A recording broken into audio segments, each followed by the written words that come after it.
ခဏအားနာနေရတယ်ဖက်ခိုင်းတောက်ပြလို့လိုက်လို့နေတာအားနာလို့လိုက်လူနေလဲပြပြရတယ်လေလိုက်ထဲမှာဆိုရင်တော့အဲ့တဲ့တွေကဆေးပြမှာပေါ့လုပ်ပြတော့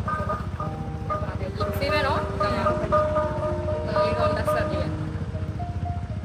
မတို့ကြောက်လျာရှော်နော်သူကရှော်ကတော့အရန်ကြည့်ရတော့ဒီကပါနေနေရေပုတ်ထားတဲ့အခါရှင်းတော့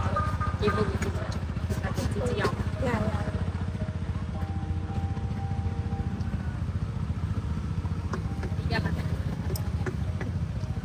အပွေးအနေထားပြီးတော့ထားနေကြပါမျိုးရန်တော့တော်တော်လေးကောင်းတယ်တွေ့လားချောင်းမျိုးရန်ရှယ်ပဲကာလာလေးလာနော်ကာလာလေးကတင်ခိုးကာလာလေးဖြစ်ချင်တွေ့လားတင်ခိုးခေါင်းမှတွန်းတော့မှဒီအနောက်ဘက်မှာလည်းရှိတယ်မကြည့်လိုက်နော်အနားလေးလဲလိမ်ပါကြောက်က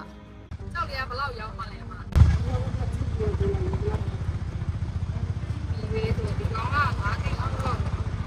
အောင်သိန်းလောက်ကြိုက်တယ်ဟိုမှာလည်းလောက်ချက်တယ်ဆိုင်မှာပစ္စည်းတွေပစ္စည်းတွေပုံမှန်ညိုက်တော့ပဲတော့ကြောက်ကတော့သူ့အနေထားနဲ့သူဆိုရင်တော့မကြီးမစိုးတော့ဘူးနော်